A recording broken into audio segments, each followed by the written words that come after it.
Ñuqa wayqiyqa ñuqa qallarqana Humberto Sonco Quispe. Mama y papitay, mama y papi karqan Paco karq Alto Mesa, Pampa Misao. Karq q'iru llaqtamanta hamuna ñuqa q'iru llaqtamanta llaqtay, q'iru llaqtan wayqiy llaqtay. Machuluypa, awuluypa. Awuluchay karq Milchoapasa, chayqa Pampa Mesa karq allin yachayniyuq. Chaypa ñanninta ñuqa huqarini. Kasta papaypi kallaranta Alto Pampa Mesa kallaranta papay kallaranta chayta ñuqa huqarini chaywan llank'ani purini. Kuna ñuqa kani 70 años, 70 años. Many of our ancestors figured out their calling. Gandhi led the people of India out of tyranny. Mandela transformed a nation's racial oppression, and Mother Teresa healed millions. Today, we in the West are being challenged by a fast-paced, low-touch society that risks separating us from our true calling. Distractions such as money, wealth and retirement define our priorities, along with our infatuation with linear time limits. The obsession with the accumulation of material items is a drug, temporarily quenching our emotional needs but distracting us from our path. Careers take over lives, and pressure for gaining promotions, titles and bigger paychecks often result in losing life balance. Picking the wrong partner can also steal years from us. The beauty and the magic of childbirth, although a miraculous gift, can also alter our life direction. Technology has sped up our access to information and to communication.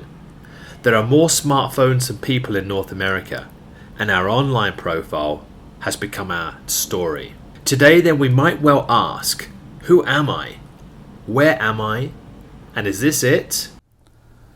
The way in the big cities is that the first thing we remember in the morning is what we have to do, okay? Because we are the to-do people, you know? We are the agenda. We are there, you know, what we have to do, where we have to go to work, you know, many things. In the Inca tradition, the most important as we awake was to remember who we are, you know?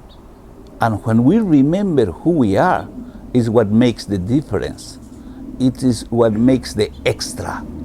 We have lost the heart in the West. We've become disheartened. We've lost the soul.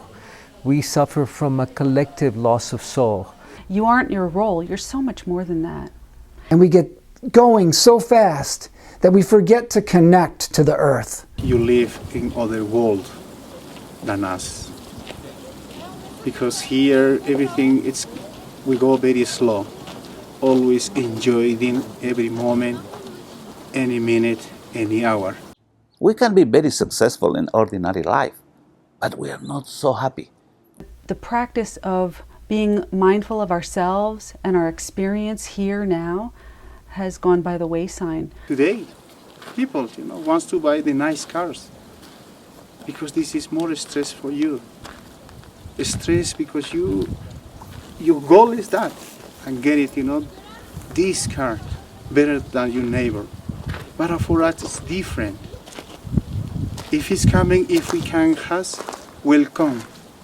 If no, it's okay. Who you are is resonating from you and out into life and creating the world that you see. Every day is a unique, special opportunity. It's the blessing when we can expand, our gifts that comes from the inner sun. I sit here on a train 1,000 miles from home, about to fulfill one of my biggest dreams, to visit one of the greatest wonders of the world, Machu Picchu. The Hiram Bingham Express is about to pull out of the station from the ancient Inca fortress Ollantay Tambo and is heading up the sacred Urubamba River to the lost kingdom of the skies. My name is Ian Murphy. I'm a filmmaker, student shaman, and beauty marketing executive by day.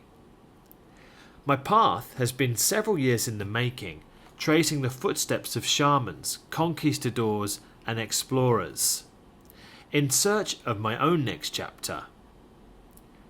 Today, I'm with a group of travelling companions, all heading up to Machu Picchu.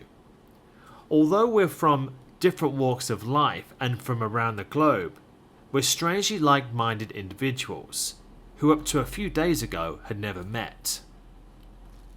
The Spanish conquistadors never found Machu Picchu, which is why it's so well preserved. I'm looking forward to standing on top of the mountain and connecting with the energy of this great site.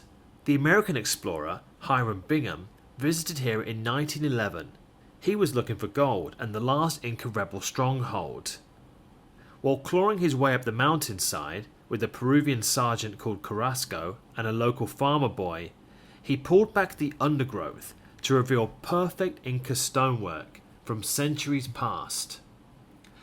Despite his Yale-sponsored expeditions looting precious artifacts, his National Geographic articles brought this magical world to the eyes of the Western world, and more importantly to life, and Machu Picchu a beautiful gift for many of us to visit and experience. Shamans consider Machu Picchu one of the greatest, most sacred locations because it's surrounded by concentric rings of Apus, holy mountains that connect us to the Hanak Pacha, what they call the upper world. Its quartz geology and surrounding river valley brings the forces of nature together, connecting visitors with other worlds and dimensions. For some, Machu Picchu is a location to check off their bucket list. But visiting here is an opportunity to go deeper, where we can really explore ancient Inca secrets that provide clues to our own destiny and purpose.